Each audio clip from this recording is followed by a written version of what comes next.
Women mother wife daughter. Wow, ఇక్కడ అందరూ mother wife daughter 2 sons. ఏంటి ఉమెన్ అని ఎవరిని అంటారు అనట్లేదు. వీళ్ళు ముగ్గురు ఎక్కువ ఇంపార్టెన్స్ అండి నా లైఫ్లో. ఇంపార్టెన్స్ ఉందని వాళ్ళు ఎక్కువ ఫీల్ అవుతుంటారు, నా పాటికి నేను తిరుగుతుంటాను. ఒక్కొక్కళ్ళ గురించి ఒక్కొక్క వాక్యము చెప్పండి. అమ్మ ఏం చేసినా ఓకే అంటది. అంటే అది మంచో చెడో తర్వాత సంగతి. ఇది కావాలి. ఇప్పుడు మామూలుగా నేను చదువుకోవడానికి లండన్ పోదామని హైదరాబాద్ వచ్చాను. మామూలుగా నా గురించి తెలిసిన వాళ్ళు ఎవరు కనీసం వేరే ఊరికి కూడా పంపించారు. మా అమ్మ ఏమో మా నాన్నతో ఫైట్, పిల్లోడు చదువుకుంటే మనకే కదా మంచి పేరని. నేను 10th ఇంటర్లోనే ఏం సాధించలేదు నేను. వీడు లండన్ ఎందుకు వెళ్తాడే అంటే వాడు వెళ్తాడని చెప్పి గొడవ చేసి పంపించేసి. అలాగే వైఫ్ ఫుల్. లండన్ వెళ్ళారా మీరు? వేరే షూటింగ్కి వెళ్ళాను. చదువుకోవడానికి వెళ్ళా. వాళ్ళు ఐఎల్స్ ఎన్ని పాస్ అవ్వాలన్నారు. మనం బయలుదేరేటప్పుడు ఎవరేం చెప్పలేదు. హైదరాబాద్ వచ్చినాక ఐఎల్స్ పాస్ అవ్వాలంటారు, పాస్పోర్ట్ ఉండాలంటారు. ఎన్ని కొంచెం పాస్పోర్ట్ కూడా లేకుండా లండన్ వెళ్ళిపోదాం అనుకున్నారా? అక్కడ ఏదో కన్సల్టెన్సీ వెళ్ళాను, మొత్తం సబ్మిట్ చేశాను. ఏంటి సార్ ఇది అని చెప్తే అతను 1 గంట సేపు డిగ్రీ ఉందా అన్నాడు. ఉందన్నాను. తీరా చూసాడు, డౌట్గా చూస్తుంటే సార్ అది తీసుకున్నాను బట్ ఒరిజినలే సార్ అది అన్నీ చెప్పాను. ఫైనల్గా వాడికి అర్థమయ్యి, నాకు అర్థమైంది నువ్వు ఇండియా దాటిపోవాలి అంతే కదా, సింగపూర్ పంపించేస్తాను, లగేజ్ ఎత్తుకొచ్చేసే, నువ్వు 2 నెలలు అరేంజ్ చేస్తున్నారు. ఆంధ్ర తెలంగాణ గొడవలు జరిగి ఎంఆర్ ఆఫీస్ మూసేస్తున్నారు. పాస్పోర్ట్ కావాలంటే డేట్ ఆఫ్ బర్త్ కావాలంట. డేట్ ఆఫ్ బర్త్ మనకి ఎప్పుడు ఉపయోగపడలేదు చిన్నప్పటి నుంచి. ఇంకా పాస్పోర్ట్ కావాలన్నప్పుడు ఆగిపోయినప్పుడు. సో అలా వెళ్లకుండా ఆగినందుకు ఆగి సినిమాల్లోకి వచ్చేసి మన షూటింగ్కి వెళ్ళాను ఒక 30 రోజులు లండన్. మీరు కొంచెం ముందే పాస్పోర్ట్ కొంచెం ముందే దొరుకుంటే నాన్నకు ప్రేమతో వెళ్ళేవాళ్ళు మీరు. లండనే కదా? అవును.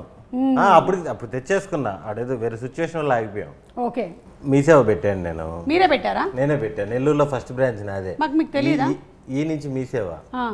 దాంట్లో కరెంటు బిల్లు వచ్చే సర్వీస్ వచ్చింది. ప్రతి నెల 4 సర్వీసులు యాడ్ చేస్తా ఉన్నారు. ఆడంగల్లని అయ్యని ఇయ్యనని.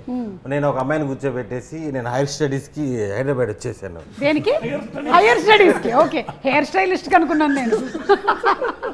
ఓకే. వచ్చిన తర్వాత ఐఎల్స్ జాయిన్ అయ్యాను. వాడు అంటే ఆయన 9 పాయింట్స్ 6 తెచ్చుకో నేను లండన్ పంపించేస్తా అన్నారు. ఎంత 10 లక్షలు ఖర్చు అవుద్ది అన్నారు. నేను చాలా జెన్యున్గా అడిగా, 9కి 9 వస్తే ఎంత ఖర్చు అవుద్ది అని.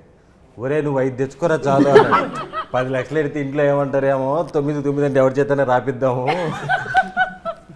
అనుకున్నా. వాడి మీద కూడా లిజనింగ్, స్పీకింగ్ అదేదేదో వస్తున్నాయి. మన వల్ల అవ్వదు. నేను ఎక్కడో పేపర్లో చూసా, 5వ క్లాస్ తర్వాత 5 సంవత్సరాలు బస్సులు మేపుకొని మళ్ళీ అతను కలెక్టర్ అయ్యాడు. అలాంటివి చూసి వచ్చేసి హైదరాబాద్ నేను మళ్ళీ చదువుకుందామని. వద్దులే ఆగిపోయి స్పోకెన్ ఇంగ్లీష్ జాయిన్ అయ్యి. స్పోకెన్ ఇంగ్లీష్లో బాగా నేర్పించారా? స్పోకెన్ ఇంగ్లీష్ కంఫర్టబుల్ గానే ఉంది. ఓకే, ఈ సినిమా గురించి ఒకసారి ఇంగ్లీష్లో ఒక 10 వాక్యాలు చెప్పండి. Mrityunjaya is very thriller movie, very rare come out అండి. కమౌట్ కాదండి, కమౌట్ అంటే కొత్త రేర్గా వస్తుంటాయి. కమౌట్.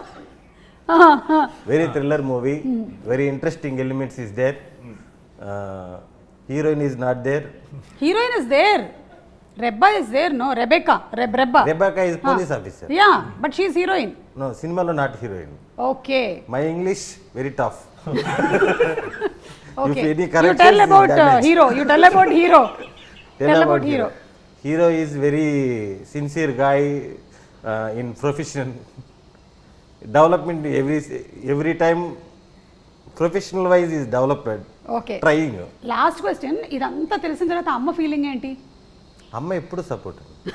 పాపం అక్కడేదో ప్రాబ్లం వల్ల వీడు ఇబ్బంది పడ్డాడు తప్ప వీడిలో ఏం లోపం లేదనేది ఇప్పటికే నమ్ముతున్నారు. ఇలాంటి పిచ్చి తల్లులు ఎంతో మంది ఉన్నారు అసలు.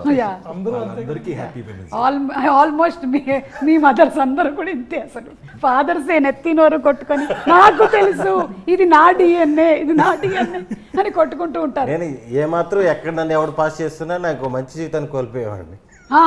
నిజంగా మీరు లండన్ వెళ్ళిపోయి ఉంటే ఏమైపోయి ఉండేది అసలు? ఇప్పుడు మళ్ళీ పాటికి వచ్చేసి ఉండేవాడిని. సరే, అమ్మ గురించి చెప్పారు, మీ ఆవిడ గురించి చెప్పకపోతే ఆవిడ ఫీల్ అవుద్దు. ఒక లైన్ చెప్పేసి మనం ఈ కాన్వర్సేషన్ ఇక్కడ ఎండ్ చేద్దాం. ఇప్పుడు అది కూడా వేస్తారు. ఇప్పుడు నన్ను ఇంటికి వెళ్ళి తిడతారు. అమ్మ ఫుల్ సపోర్టు. అలాగే అదే అంటున్నాను, వైఫ్ కూడా ఫుల్ సపోర్టు. కానీ ఏమైనా చేసుకుని 8:30 కల్లా ఇంట్లో ఉండాలంటది. బా ఏమైనా ఇంకా ఏం అర్థం కాదు. కానీ మీకు నైట్ షూట్లే ఉన్నాయి కదా ఈ సినిమాలో కూడా ఉన్నాయి, ఉంది. నేను లేనప్పుడు కూడా ఉన్నాయని చెప్పి వెళ్ళిపోతుంటాను కదా, దానివల్ల నమ్మకం కోల్పోయాను. అది మీరు చేసినటువంటి పాడు పనుల వల్ల ఇలా జరిగింది గురువు గారు. అలాగా వైఫ్ మదర్ ఫుల్ సపోర్ట్. ఈ చిన్న పాప కదా ఇంకా సపోర్ట్ ఇచ్చేంత ఇంకా ఎదగలేదు. చిన్న పాప కాదు మేము అడగట్లేదు మీకు అందరూ సపోర్ట్ అని మేము అడగట్లేదు. కనిపించినప్పుడు బాగా ఆడుకుంటా ఉంటది, అంతే అంతే సపోర్ట్. Yeah okay.